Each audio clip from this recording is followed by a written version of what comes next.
Hi hello ನಮಸ್ಕಾರ ಎಲ್ರಿಗೂ ಪ್ರಜ್ವಲ್ಸ್ ಕಿಚನ್ಗೆ ಸ್ವಾಗತ. ಇವತ್ತಿನ ರೆಸಿಪಿ ನಿಮ್ಗಾಗಲೇ ಗೊತ್ತಾಗಿರ್ಬೋದು. ಚಿಕನ್ನಲ್ಲಿ ಯಾವ ರೆಸಿಪಿ ಹೇಳಿ ನೋಡೋಣ. ಚಿಕನ್ನಲ್ಲಿ ಮಾಡ್ತಾ ಇರೋದು ಇವತ್ತು ಚಿಕನ್ ಚಾಪ್ಸ್ ಹೇಗೆ ಮಾಡೋದು ಅಂತ ತಿಳಿಸ್ಕೊಡ್ತೀನಿ. ನೋಡ್ತಾಯಿರಿ. ಮೊದಲಿಗೆ ಒಂದು ಬಾಣಲಿ ಇಟ್ಕೊಂಡಿದ್ದೀನಿ. ಒಂದು 50 ml ಅಷ್ಟು ಆಯಿಲ್ ತೊಗೊಂಡಿದ್ದೀನಿ. ಈ ಚಿಕನ್ ರೆಸಿಪಿ ಯಾವ ಥರ ಅಂದರೆ ಫುಲ್ಲು ಮಸಾಲೆ ಹಾಕಿ ಮಸಾಲೆ ಎಲ್ಲ ರೆಡಿ ಮಾಡ್ಕೊಂಡು ಮಸಾಲೆ ಹಾಕಿ ಮಸಾಲೆಯಲ್ಲಿ ಚಿಕನ್ ಬೇಯಿಸ್ಕೋಬೇಕು ಫುಲ್ಲು ಲೋ ಫ್ಲೇಮಲ್ಲಿ. ಅವಾಗೇನೆ ಮಸಾಲೆ ಫ್ಲೇವರು ಚಿಕನ್ಗೆ ಹಿಡಿದು ಚಿಕನ್ ಸಾಫ್ಟಾಗಿ ಸಗದಾಗಿರುತ್ತೆ.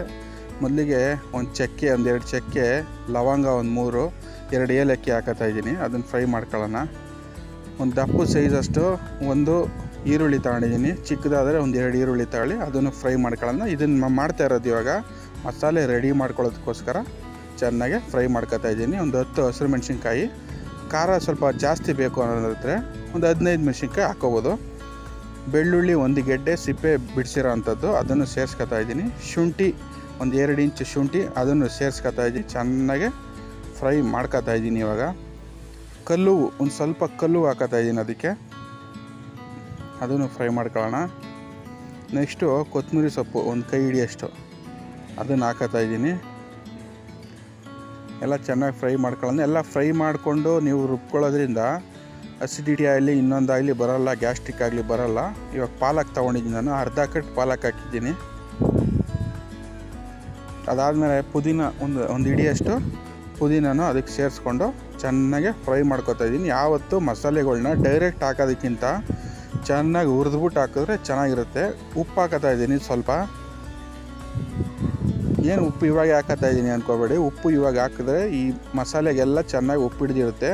ಮಸಾಲೆಯಲ್ಲೇ ಬೇಯಿಸೋದ್ರಿಂದ ಚೆನ್ನಾಗಾಗುತ್ತೆ. ಇವಾಗ ರುಬ್ಬಕ್ಕೆ ಒಂದು ಅರ್ಧ ಕಾಯಿ ತುರಿ ಹಾಕೋತಾ ಇದ್ದೀನಿ. ಅದ್ರ ಜೊತೆಗೆ ಟೊಮೊಟೊ 1-2 ಟೊಮೊಟೊನ ಚಿಕ್ಕ ಪೀಸ್ ಮಾಡಿ ಅದನ್ನು ರುಬ್ಬಕ್ಕೆ ಹಾಕೋತಾ ಇದ್ದೀನಿ. ಅದಾದಮೇಲೆ ಗೋಡಂಬಿ ಒಂದು ಕಪ್ಪಾಗಷ್ಟು ಗೋಡಂಬಿ ಸೇರಿಸ್ಕೊತಾ ಇದ್ದೀನಿ. ಅದಕ್ಕೆ ಇವಾಗೇನು ನಾವು ಹುರಿದಿದ್ವಿ ಮಸಾಲೆ, ಅದರಲ್ಲಿ ಸ್ವಲ್ಪ ನೀರು ಬಿಟ್ಕೊಂಡಿದೆ, ನೀರೇನು ಹಾಕೋದು ಬೇಡ. ಅದನ್ನು ಸೇರಿಸಿ ಮಸಾಲೆಯಲ್ಲಿ ಹಾಕಿ ಚೆನ್ನಾಗೆ ಫುಲ್ಲು ಪೇಸ್ಟ್ ಮಾಡ್ಕೊಳ್ಳೋಣ, ನೈಸಿಗೆ ಪೇಸ್ಟ್ ಮಾಡ್ಕೊಳ್ಳೋಣ. ಏನು ಮಸಾಲೆ ಒಂದು ರೆಡಿ ಮಾಡ್ಕೊಬಿಟ್ರೆ ಅಡುಗೆ ಆದಂಗೆ. ಮಸಾಲೆನೇ ಮೇಯ್ನು. ಮಸಾಲೆ ಫುಲ್ ರೆಡಿಯಾಗಿದೆ ನೋಡಿ. ಅದೇ ಪ್ಯಾನ್ಗೆ ಒಂದು 50 ml ಆಯಿಲ್ ಹಾಕೋತಾ ಇದ್ದೀನಿ. ತಿರ್ಗಾ ಇಲ್ಲಿ ಚಿಕನ್ ನಾನು ಮಾಮೂಲಿ ನಾರ್ಮಲ್ ಬಾಯ್ಲರ್ ಕೋಳಿ ಚಿಕನ್ನೇ ತೊಗೊಂಡಿದ್ದೀನಿ, ಬೇರೆ ಯಾವುದೂ ತೊಗೊಂಡಿಲ್ಲ. ಆಯಿಲ್ ಸ್ವಲ್ಪ ಬಿಸಿ ಆಗಲಿ. ಅದಾದಮೇಲೆ ಸ್ವಲ್ಪ ಈರುಳ್ಳಿ ಹಾಕೊಳ್ಳೋಣ. ಒಂದು 2 ಈರುಳ್ಳಿನ ಚಿಕ್ಕದಾಗಿ ಪೀಸ್ ಮಾಡಿಬಿಟ್ಟು ಹಾಕೊಂಡಿದ್ದೀನಿ. ಈರುಳ್ಳಿನ ಚೆನ್ನಾಗಿ ಹುರ್ಕೊಳ್ಳೋಣ. ಇವಾಗ ಹುರ್ಕೊಂಡಾದ್ಮೇಲೆ ಈರುಳ್ಳಿಗೆ ಕಸೂರಿ ಮೆಥಿ ಹಾಕೋಣ. ಕಸೂರಿ ಮೆಥಿ ಯಾಕಂದರೆ ಫ್ಲೇವರ್ಗೋಸ್ಕರ. ಅರಿಶಿನ ಸ್ವಲ್ಪ ಹಾಕೊಳ್ಳೋಣ. ಈ ಚಿಕನಲ್ಲಿ ಏನು ಹೊಲಸೆಲ್ಲ ಇರುತ್ತೆ ಅದೆಲ್ಲ ಹೋಗಬೇಕು, ಅದಕ್ಕೆ ಅರಿಶಿನ ಯಾವತ್ತೂ ಇಂಪಾರ್ಟೆಂಟು ಅಡುಗೆಗೆ. ಅದಾದಮೇಲೆ ನಾವೇನು ರುಬ್ಬಿರ್ತೀವಿ ಮಸಾಲೆ, ಅದನ್ನು ಆ್ಯಡ್ ಮಾಡ್ಕೊಳ್ಳೋಣ. ಈ ಮಸಾಲೆ ರುಬ್ಬಿ ಜಾರ್ಗೆ ಸ್ವಲ್ಪ ನೀರು ಹಾಕ್ಬಿಟ್ಟು ಇವಾಗ ಅದನ್ನು ಸೇರಿಸ್ಕೊಳ್ಳೋಣ. ಮಸಾಲೆ ಎಲ್ಲ ಚೆನ್ನಾಗೆ ಒಂದು 5 ನಿಮಿಷ ಚೆನ್ನಾಗಿ ಬೇಯಲಿ. ಲೋ ಫ್ಲೇಮಲ್ಲಿ ಇಡಬೇಕು. ಇವಾಗ ಮಸಾಲೆ ಹಾಕಿದ್ದರಿಂದ ಅಡುಗೆ ಮುಗಿಯೋವರೆಗೂ ಯಾವತ್ತೂ ಫುಲ್ಲು ಲೋ ಫ್ಲೇಮಲ್ಲೇ ಇರಬೇಕು. ಯಾಕಂದರೆ ಮಸಾಲೆ ತಳ ಹಿಡಿಯೋ ಚಾನ್ಸಸ್ ಇರುತ್ತೆ. ಒಂದು 5 ನಿಮಿಷ ಚೆನ್ನಾಗೆ ಕುದೀಲಿ ಮಸಾಲೆ, ಹಸಿ ಮಸಾಲೆ. ಅದಾಯಿತು. ಇವಾಗ 5 ನಿಮಿಷ ಕುದ್ದಾಗಿದೆ ನೋಡಿ. ಚಿಕನ್ ತಗೊಂಡಿದ್ದೀನಿ, 1.5 kg ಚಿಕನ್ ತಗೊಂಡಿದ್ದೀನಿ. 1.5 kg ಚಿಕನ್ನು ಸೇರಿಸ್ಕೊತಾ ಇದ್ದೀನಿ ನಾನು.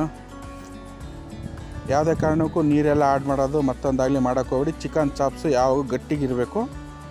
ಇವಾಗ ಸ್ವಲ್ಪ ಉಪ್ಪು ಸೇರಿಸ್ಕೊಳ್ಳೋಣ. ಉಪ್ಪು ನೋಡಿಬಿಟ್ಟು ಉಪ್ಪು ಎಷ್ಟು ಬೇಕು ಅಂತ ಸ್ವಲ್ಪ ಕಮ್ಮಿನೇ ಹಾಕೊಳ್ಳಿ ಉಪ್ಪು. ಯಾಕಂದರೆ ಮೊದಲು ಸ್ವಲ್ಪ ಉಪ್ಪು ಹಾಕಿರ್ತೀವಿ ಮಸಾಲೆಗೆ, ಇವಾಗ ಒಂದು ಸ್ವಲ್ಪ ಉಪ್ಪು ಹಾಕೊಳ್ಳೋಣ ಅಷ್ಟೇ.